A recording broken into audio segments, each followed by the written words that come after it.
नमस्कार साथियों, आप सभी का स्वागत है दिव्या ज्ञान के यूट्यूब चैनल पे और मेरा नाम है दिव्या मिश्रा। आज मैं आपके सामने उपस्थित हूँ एलटी लेक्चरर से संबंधित एक महत्वपूर्ण टॉपिक के साथ। और आज का जो टॉपिक है वो है पर्सनैलिटी और जिसे व्यक्तित्व भी कहा जाता है। तो आइए साथियों शुरू करते हैं और समझते हैं इसमें से कितने महत्वपूर्ण प्रश्न हमारे बन सके।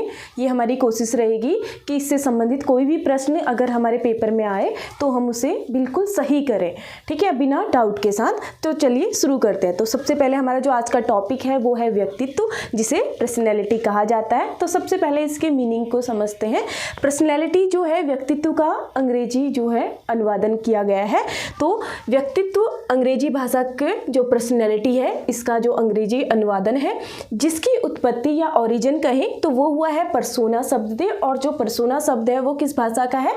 लैटिन भाषा का है। और पर्सोना का जो अर्थ होता है वो होता है मुखौटा या जिसे मास्क कहा जाता है, ठीक है। और हम जिसे सिंपल अर्थ में समझे तो एक बाह्य आवरण जिसे कहा जाता है, परंतु जो ये परिभाषा या हम कहेंगे इसका जो मीनिंग है एक संकुचन अर्थ में लिया गया है कि बाहरी वेशभूषा को क्या कहा जाता है? पर्सनैलिटी कहा जाता है। धीरे धीरे इसके जो अर्थ में है एक व्यापकता आई है, जिसमें हम पर्सनैलिटी क्या क्या व्यक्त करती है, बाहरी आवरण के साथ साथ आंतरिक स्वभाव को भी पर्सनैलिटी व्यक्त करती है। तो अलग अलग मनोवैज्ञानिकों ने इसके अलग अलग तरीके से इसको परिभाषित किया है। तो सबसे पहले परिभाषा की ओर जाएंगे, क्योंकि परिभाषा से कई बार प्रश्न बनते हैं। तो सबसे महत्वपूर्ण परिभाषा सबसे पहले हम बात करेंगे गिलफोर्ड ने दी थी। तो गिलफोर्ड ने व्यक्तित्व को किस तरह से परिभाषित किया है? तो उन्होंने कहा है कि व्यक्तित्व क्या होता है? व्यक्तित्व जो है समन्वित गुणों का स्वरूप है। तो गुणों का एक समन्वित रूप है। ये किसने परिभाषित किया था? गिलफोर्ड ने। तो गिलफोर्ड ने गुणों के समन्वित रूप के रूप में व्यक्तित्व को परिभाषित किया है। अगली जो परिभाषा है वो है वुडवर्थ ने। वुडवर्थ ने क्या कहा? वुडवर्थ ने कहा कि व्यक्तित्व जो है व्यक्ति के व्यवहार का एक समग्र विशेषता है। तो उन्होंने किसने? वुडवर्थ ने व्यक्तित्व को व्यवहार के समग्र विशेषता के रूप में परिभाषित किया है, जबकि गिलफोर्ड ने क्या कहा है? गुणों के समन्वित रूप के रूप में गिलफोर्ड ने परिभाषित किया है। इसके बाद प्रिंस ने क्या कहा? प्रिंस ने कहा है कि जो व्यक्तित्व होता है वो क्या है? समस्त शारीरिक और अर्जित जो वृत्तियां हैं इनका जो योग है इसके रूप में व्यक्तित्व को परिभाषित किया है प्रिंस ने। तो ये महत्वपूर्ण परिभाषा है और छोटे रूप में भी है, तो चांसेस रहते हैं कि जो परिभाषाएं छोटी हों और महत्वपूर्ण लगे उनके की पॉइंट के हिसाब से, तो वो आने के चांसेस ज़्यादा रहते हैं। तो ये इनकी परिभाषा हो गई। साथियों, व्यक्तित्व वाले टॉपिक से जो प्रश्न बनने की संभावना रहती है वो रहती है उसके प्रकार से, कि किस किस प्रकार से उसे डिफाइन किया गया है और किसने इसे डिफाइन किया था या इसके प्रकार का वर्णन किया था। तो प्रकार से पूछा जाता है कि इस प्रकार के जो व्यक्तित्व वाले पर्सन होते हैं, व्यक्ति होते हैं, तो उनका स्वभाव किस किस प्रकार का हो सकता है। प्रश्न किसी भी तरीके से बन सकता है। तो हम बात करेंगे इसके क्लासिफिकेशन की या इसके प्रकार की। तो सबसे पहले बात करते हैं क्लासिफिकेशन जो किया था हिप्पोक्रेटस ने किया था। तो हिप्पोक्रेटस ने व्यक्तित्व को उनके शारीरिक द्रव या हम इसे बॉडली फ्लूइड्स जो कहते हैं इसके हिसाब से उन्होंने इसे डिवाइड किया था 4 भागों में। तो 1 बाय 1 समझेंगे और इनको दूसरे नाम से क्या जानते हैं इसको भी हम समझेंगे एक एक करके। तो 4 प्रकार से सबसे पहले जो उन्होंने जो बॉडी के जो बाइल होते हैं, पित्त रस होते हैं या फ्लूइड्स होते हैं, बॉडी फ्लूइड के हिसाब से 4 भागों में बांटा। तो इसको सबसे अच्छा याद करने का तरीका ये होता है कि जो पित्त के नाम है पहले हम उसे समझते हैं। तो सबसे पहले उन्होंने एक प्रकार बताया कि कफ या श्लेष्मा टाइप। तो उन्होंने ये बोला था कि जो फ्लूइड्स होते हैं चारों प्रकार के, हर व्यक्ति में चारों प्रकार के मौजूद होते हैं, परंतु जिस बाइल की या जिस द्रव की मात्रा अधिक होती है व्यक्ति का स्वभाव उसके अकॉर्डिंग जो है झलकता है या दिखाई देता है। तो उन्होंने जो 4 जो बाइल बताए थे, सबसे पहला है कफ या श्लेष्मा जिसकी हम बात कर चुके हैं। दूसरी उन्होंने बोला था कि एक येलो बाइल होता है जिसे हम हिंदी में पीला पित्त कहेंगे। एक काला पित्त प्रकार होता है, मतलब जिनमें काला पित्त या ब्लैक बाइल की जो मात्रा अधिक होती है तो उनका स्वभाव उसके अकॉर्डिंग झलकता है। और ऐसे ही उन्होंने बोलता है जिसके उसमें ब्लड कहेंगे तो ब्लड कैसा होता है? रेड कलर का। तो जिसमें रेड जो हम बाइल कहेंगे या हम रक्त ब्लड बोलेंगे उसमें ब्लड की मात्रा जिसमें ज़्यादा होगी। उन्होंने ब्लड को उसके स्वभाव से जोड़ा हुआ है, इसको हम समझेंगे अभी। तो इस हिसाब से उन्होंने क्या क्या है व्यक्तित्व को परिभाषित किया। तो 1 बाय 1 समझते हैं। सबसे पहले मैं बात कर रही हूँ किसकी? कफ या श्लेष्मा या जिसको हम बोलते हैं भाव शून्य, जो यहाँ पे लिखा है। तो मैं इसका दूसरे नाम को भी लिख देती हूँ, या भाव शून्य कहें या जिसमें हम क्या कहेंगे? कफ या श्लेष्मा। कफ या श्लेष्मा जिसमें ज़्यादा होता है, उनका स्वभाव कैसा होता है? तो उनका जो स्वभाव होता है वो शांत होते हैं, शांत प्रकार के होते हैं। हिप्पोक्रेटस ने उनके स्वभाव के बारे में ऐसा बताया कि वो शांत होते हैं और उनमें जो निरुत्साहित होने का गुण जो होता है वो अधिक होता है। तो वो और भाव शून्यता का गुण जिनमें ज़्यादा होता है, तो उनमें कौन सी बाइल की मात्रा ज़्यादा होगी? कफ या जिसे हम श्लेष्मा भी बोलते हैं उसकी मात्रा ज़्यादा होती है। दूसरा उन्होंने बताया क्रोधी। क्रोधी का से मतलब है इसमें जिनमें पीला पित्त या पीला येलो बाइल जिसे बोलेंगे या फ्लूइड्स जिसे बोलेंगे, जिसमें पीले या येलो बाइल्स की मात्रा ज़्यादा होती है, तो उनका स्वभाव कैसा होता है? तो वो थोड़े चिड़चिड़े स्वभाव के होते हैं, गुस्सैल होते हैं, ठीक है। तो उनका स्वभाव होता है गुस्सैल प्रकार का। तो उसे उन्होंने किससे क्या कहा था? इससे क्रोधी प्रकार में इन्होंने डिवाइड किया था। अगले हम बात करें रक्त वर्ण या जिसमें ब्लड ज़्यादा होता है, तो उन्होंने बताया था कि वो प्रसन्नचित्त होते हैं और अपने काम के प्रति जो होते हैं जिम्मेदार होते हैं और सामाजिक होते हैं। तो जिनमें ब्लड की मात्रा ज़्यादा होती है या हम कहेंगे रेड बाइल ज़्यादा होता है, तो वो कैसे होते हैं? प्रसन्नचित्त टाइप के होते हैं। और एक बताया था उन्होंने ब्लैक बाइल जिसमें काला पित्त ज़्यादा होता है, तो वो किस प्रकार उनका स्वभाव कैसा होता है? तो वो निराश होते हैं, दुखी होते हैं, तो उनके स्वभाव से झलकता है कि वो उनमें जो है निराश होने की या फिर किसी काम के प्रति निरुत्साहित होने का गुण भी उनमें अधिक देखा जाता है या उदासीन ज़्यादा होते हैं। तो इनके नाम से भाव शून्य जिसमें कफ श्लेष्मा की मात्रा ज़्यादा होती है, क्रोधी जिनमें येलो बाइल ज़्यादा होता है, रक्तवर्ण जिनमें ब्लड ज़्यादा होता है, तो वो कैसे होते हैं? वो प्रसन्नचित्त होते हैं उनके अकॉर्डिंग, किसके? हिप्पोक्रेटस के अकॉर्डिंग। और जो उदासीन होते हैं तो उनमें कौन सा बाइल ज़्यादा होता है? उनमें ब्लैक बाइल ज़्यादा होता है। तो ये हिप्पोक्रेटस ने जो है शारीरिक द्रव के हिसाब से डिवाइड किया। तो ये साथियों इनमें से किसी भी प्रकार से प्रश्न बन सकता है कि जो येलो बाइल होते हैं उनका स्वभाव कैसा होता है, या जिनमें पीला द्रव होता है या काला द्रव होता है तो उनका स्वभाव निम्न में से किस प्रकार होता है हिप्पोक्रेटस के अकॉर्डिंग। तो हम अगर हमें पता हो कि कौन कौन से बाइल और किस नाम से दिए गए हैं और कैसा स्वभाव होता है, तो हम आसानी से इसके क्वेश्चन क्या कर लेंगे? सॉल्व कर लेंगे। अगला जो क्लासिफिकेशन या टाइप बताया गया है वो किसने किया है? व्यक्तित्व का क्रेचमर, कहीं पर क्रेसमर भी दिया रहता है, उन्होंने शारीरिक संरचना के हिसाब से। तो साथियों क्रेसमर और अगला जो हम पढ़ेंगे सेल्डन, दोनों ने ही शारीरिक संरचना के हिसाब से डिवाइड किया है, परंतु जो क्रेसमर ने जो दिया था उसको हम बोलते हैं एस्थेनिक, जो दिए हैं एथलेटिक और पिकनिक, जबकि सेल्डन ने एंडोमॉर्फिक, मीजोमॉर्फिक और एक्टोमॉर्फिक। अब जब हम इसके बारे में समझेंगे तो इनमें काफ़ी इनके स्वभाव में या गुणों में समानता आपको मिलेगी। बस आपने ध्यान रखना है कि क्रेसमर ने क्या नाम दिए? एस्थेनिक, एथलेटिक और पिकनिक। तो समझते हैं एस्थेनिक स्वभाव वाले कैसे होते हैं। तो उन्होंने बताया है कि जिनमें व्यक्तित्व किस प्रकार का होता है? एस्थेनिक होता है। तो वो लोग क्या होते हैं? उनके शारीरिक बनावट अगर हम कहें तो लंबे होते हैं, दुबले पतले होते हैं, और जो उनका शरीर का वजन होता है, उनकी जो आयु होती है उसके हिसाब से कम होता है। तो कुल मिलाकर हम कहें कि शारीरिक रूप से जो होते हैं वो कमज़ोर होते हैं। तो वो कैसे होते हैं? एस्थेनिक होते हैं। तो उनमें निराश, दुखी होने का स्वभाव ज़्यादा होता है, चिड़चिड़े ज़्यादा होते हैं। तो इसके लिए उन्होंने एक वर्ड यूज़ किया है जिसको साइजोइड बोलते हैं। तो एस्थेनिक के लिए कहीं पे अगर ये पूछा जाएगा तो आप ध्यान रखिए, तो उन्होंने साइजोइड वर्ड इसके लिए यूज किया है। जो एस्थेनिक टाइप होते हैं वो साइजोइड होते हैं, क्योंकि जब ये ज़्यादा दुखी होते हैं या हम कहेंगे इनमें तनाव जब आता है ज़्यादा, तो इनमें एक प्रकार का जो रोग कहेंगे वो दिखता है जिसको साइजोफेरेनिया बोलते हैं। तो इसीलिए उसके अकॉर्डिंग उन्होंने इसको साइजोइड बोला है, किसे? एस्थेनिक। एथलेटिक, जैसे नाम से ही पता चल रहा है, एथलेटिक जो होते हैं दौड़ने कूदने फुर्तीले होते हैं। तो उन्होंने बताया है कि जिनका जो स्वभाव कैसा होता है, फुर्तीला होता है, तो वो किस प्रकार के व्यक्तित्व के अंतर्गत आते हैं? एथलेटिक। एथलेटिक में वो क्या होते हैं? सामाजिक होते हैं, ठीक है। और दूसरी कैसी भी परिस्थितियां हो, अच्छी हो बुरी हो, अपने आप को एडजस्ट कर लेते हैं, इस प्रकार के स्वभाव वाले। मतलब जिसका नेचर इस प्रकार का होगा कि हर परिस्थिति में आप अब समायोजन कर लेगा। सामाजिक होते हैं, प्रसन्नचित्त होते हैं और हर काम के लिए जो होते हैं तीव्र होते हैं। ये स्वभाव वाले कैसे होंगे? एथलेटिक व्यक्तित्व वाले को प्रदर्शित करेंगे। इसके बाद फिर उन्होंने बोला पिकनिक। पिकनिक कैसे होते हैं?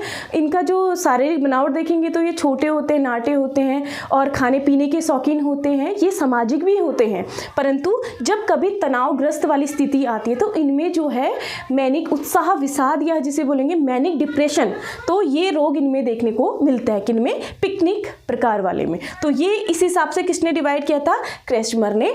और ये हम देख चुके हिप्पोक्रेटस ने शारीरिक द्रव के हिसाब से। साथियों कई बार ये भी पूछा जाता है कि हिप्पोक्रेटस के जो व्यक्तित्व का प्रकार है उसको किस नाम से जानते थे? उसको टाइप थ्योरी भी बोलते हैं।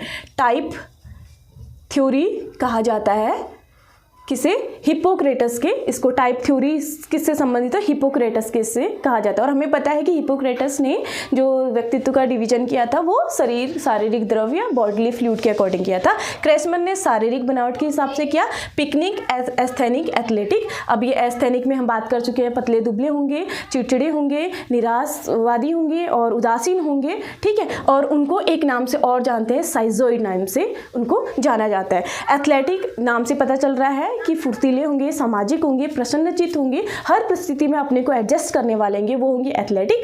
पिकनिक, ये छोटे, इनका शारीरिक बनावट की जो बात करी, छोटे नाटे होते हैं, प्रसन्नचित्त होते हैं, खाने पीने के शौकीन होते हैं। परंतु जब कभी क्या होता है, ऐसी स्थिति आए कि जब उनमें तनाव आ जाता है तो ये इनमें भी डिप्रेशन आता है, जिसे मैनिक डिप्रेशन कहा जाता है। और इसके लिए वर्ड यूज जो किया है साइक्लॉइड। साइक्लॉइड, तो साइकिल जो हम बोलते हैं जो गोल होता है, तो आप इससे भी याद कर सकते हैं कि साइकिल जो होता है गोल होता है। तो ये भी इनका जो सब शारीरिक जो संरचना होती है वो भी कैसी होती है? छोटे गोल मटोल इस तरीके के होते हैं। तो ये इसको साइक्लॉइड नाम दिया था और इसको साइजोइड नाम दिया था। अब बात करते हैं सेल्डन की। तो सेल्डन ने भी शारीरिक संरचना के हिसाब से किया है और इसके थ्योरी को भी जाना जाता है सोमेटिक थ्योरी नाम से। सोमेटिक थ्योरी या सोमेटिक टाइप थ्योरी। जैसे हिप्पोक्रेटस के इसको टाइप थ्योरी नाम से जानते हैं, तो सेल्डन ने जो व्यक्तित्व का डिवीजन किया है इसको बोलते हैं सोमेटिक टाइप थ्योरी के नाम से जाना जाता है। अब सेल्डन ने क्या बोला था? सेल्डन ने डिवाइड किया है एंडोमॉर्फिक, मीजोमॉर्फिक और एक्टोमॉर्फिक। तो जिसको एंडोमॉर्फिक, जिसको गोलकाय कहते हैं, मीजोमॉर्फिक को आयताकार वाले कहते हैं और एक्टोमॉर्फिक को लंबकाय कहते हैं। तो एंडोमॉर्फिक जो है वो मिलता जुलता है क्रेचमर या क्रेसमर के कौन से प्रकार से? पिकनिक प्रकार से। तो जैसे हमने बात की थी, पिकनिक प्रकार के गोल मटोल होते हैं, छोटे नाटे होते हैं, खुशमिजाज होते हैं, सामाजिक होते हैं, खाने पीने के शौकीन होते हैं। तो एंडोमॉर्फिक भी उसी तरीके से उन्होंने बताया गया कि ऐसे स्वभाव के व्यक्ति किस डिवीजन में आएंगे? एंडोमॉर्फिक में आएंगे। और इसके लिए भी इन्होंने फिर एक वर्ड यूज़ किया है। तो ऐसे स्वभाव को किस नाम से हम जानेंगे? उसको बोलते हैं विसेरोटोनिया। विसेरोटोनिया ये वर्ड अगर आपको मिलेगा तो विसेरोटोनिया का संबंध किस व्यक्तित्व से है? तो एंडोमॉर्फिक टाइप से किसका संबंध है? विसेरोटोनिया उन्हें कहा जाता है। ऐसे ही मीजोमॉर्फिक क्या होता है? मीजोमॉर्फिक को अगर हम तुलना करें क्रेसमर के साथ, तो ये मीजोमॉर्फिक मिलता जुलता है एथलेटिक्स से। तो मीजोमॉर्फिक स्वभाव के जो होते हैं ये अपने काम के प्रति जो होते हैं जिम्मेदार होते हैं, इनमें काम करने की प्रवृत्ति तीव्र होती है, परंतु इसके साथ साथ ये आक्रामक भी होते हैं। तो एग्रेसिव वाला गुण जो होता है ये भी किस में पाया जाता है? मीजोमॉर्फिक जिनका व्यक्तित्व होता है ऐसे व्यक्तियों में मीजोमॉर्फिक ये आक्रामक वाला गुण पाया जाता है। तो मीजोमॉर्फिक वाले ही उस डिवीजन में हम उसे क्या करेंगे? रखेंगे। तो इसके लिए जो टर्म यूज किया था, जो मीजोमॉर्फिक के लिए टर्म यूज किया था, उसको बोलते हैं सोमेटोटोनिया। सोमेटोटोनिया। साथ ही कुछ एडवांस जो है इसका इंफॉर्मेशन है, हो सकता है कई बार पूछ ले तो हमें पता होना चाहिए कि किसका संबंध किससे है। तो एंडोमॉर्फिक के लिए विसेरोटोनिया, मीजोमॉर्फिक के लिए सोमेटोटोनिया। और बात करते हैं एक्टोमॉर्फिक। और एक्टोमॉर्फिक जो स्वभाव वाले होते हैं तो इनका ये क्रेसमर से तुलना करें तो ये किस प्रकार के होते हैं? ये होते हैं एस्थेनिक टाइप वाले। तो ये लंबे होते हैं, दुबले होते हैं, शारीरिक रूप से कमज़ोर होते हैं, चिड़चिड़े स्वभाव वाले होते हैं, दुखी होते हैं। तो ये डिवीजन किया था सेल्डन ने शारीरिक संरचना के हिसाब से। और इसके लिए इन्होंने क्या वर्ड यूज किया? इसके लिए इन्होंने किया सेरिब्रोटोनिया। सेरिब्रोटोनिया वर्ड जो है किसके लिए यूज किया है? एक्टोमॉर्फिक के लिए। तो ये है हमारे डिवीजन किसके अकॉर्डिंग? सेल्डन के अकॉर्डिंग।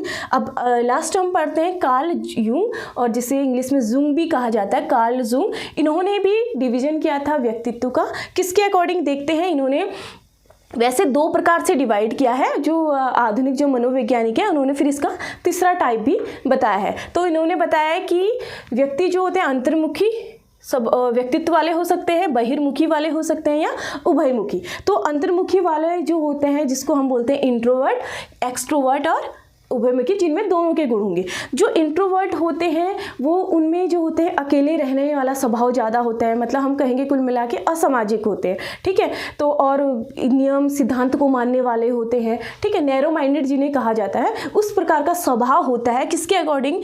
कार्ल जुंग के अकॉर्डिंग जो इंट्रोवर्ट होते हैं तो वो अकेले रहना ज़्यादा पसंद करते हैं, अकेले ही खुद काम करना पसंद करते हैं और सिद्धांत या नियम होते हैं उनको मानना पसंद करते हैं। तो ऐसे प्रकार के व्यक्ति जो होते हैं वो अंतर्मुखी होते हैं, जबकि बहिर्मुखी वाले जो होते हैं इसका अपोजिट होते हैं, जो सामाजिक होते हैं, समाज के साथ रहकर काम करना पसंद करेंगे, ठीक है, खुले विचारधारा वाले होते हैं। तो जुंग के अकॉर्डिंग वो बहिर्मुखी व्यक्तित्व को प्रदर्शित करते हैं। कुछ व्यक्ति, अब जब जुंग ने ये दोनों व्यक्तित्व के प्रकार बताए थे तो कई जो मनोवैज्ञानिक हैं उनको इसमें आपत्ति थी। आपत्ति इसलिए थी कि कई व्यक्ति ऐसे होते हैं जो समाज में रहना भी पसंद करते हैं और कभी कभी वो अकेले रहना भी पसंद करते हैं। अगर हम इनके अकॉर्डिंग बोले तो जुंग के अकॉर्डिंग, तो उन्होंने बोला कि किसी व्यक्ति में दोनों प्रकार के स्वभाव होते हैं, तो इसीलिए उसके लिए क्या यूज किया गया, उभयमुखी, जिनमें इंट्रोवर्ट वाला गुण भी होता है और एक्सट्रोवर्ट वाला गुण भी होता है। तो ये है इसका क्लासिफिकेशन कहें या इसका टाइप कहें, व्यक्तित्व को किस किस प्रकार से क्लासीफाई किया गया और किस किस के द्वारा किया गया। साथियों एक चीज़ और है, जो क्रेसमर हमने पढ़ा है एस्थेनिक, एथलेटिक, पिकनिक, वैसे क्रेसमर ने इसको 4 टाइप से डिवाइड किया है। अब जो चौथा टाइप है इसको डिस्प्लास्टिक भी बोला जाता है, इसलिए लिखा नहीं क्योंकि इंपॉर्टेंट ये तीनों पूछा अधिकतर इसमें जाता है। तो अगर कभी पूछ दिया गया डिस्प्लास्टिक किसने दिया था, वो क्रेसमर ने ही दिया था। डिस्प्लास्टिक में उन्होंने क्या कहा, उन्होंने बोला कि जिनमें ऐसे व्यक्ति भी होते हैं जिनमें तीनों प्रकार के जो व्यक्तित्व के गुण है, एस्थेनिक के हो गया, एथलेटिक हो गया, पिकनिक हो गया, तीनों का समावेशन जिसमें होता है उसको हम बोलते हैं डिस्प्लास्टिक। तो ये चौथा भी है उनका डिस्प्लास्टिक वाला। तो अगर कभी पूछ दिया गया, इसलिए मैं आपको बता रही हूँ, और महत्वपूर्ण तो 3 ही है जिनमें अलग अलग स्वभाव को दिखाया गया है। तो ये हमने बात करी किसकी, क्लासिफिकेशन ऑफ पर्सनैलिटी। अब बात करते हैं व्यक्तित्व के सिद्धांत। इनमें हमें सिर्फ ये जानना है कि किस सिद्धांत, कौन सा सिद्धांत किस मनोविज्ञानी से संबंधित है, और पूछा जाता है व्यक्तित्व का जो मनोविश्लेषण सिद्धांत है वो किसके द्वारा दिया गया, सिगमंड फ्राइड के द्वारा। सील गुण सिद्धांत की बात करें तो किस किस का संबंध है इससे, ऑलपोर्ट का, कैटल का, आइजैक का और कोस्टा तथा मैक्रे, ये किससे संबंधित है, सील गुण सिद्धांत से। क्योंकि डीप तो हमें थ्योरेटिकल पेपर है नहीं कि जिसमें हमें हमें सिर्फ फैक्ट याद करने हैं कि पूछा गया है, क्योंकि एक बार ये प्रश्न भी पूछा गया है, मनोसामाजिक सिद्धांत का संबंध किस मनोवैज्ञानिक से है। तो मनोसामाजिक सिद्धांत जो है व्यक्तित्व का वो किसने दिया है, एरिक्सन ने। तो ये क्या है, सिद्धांत व्यक्तित्व के किसके द्वारा दिए गए हैं और क्या उनके नाम है।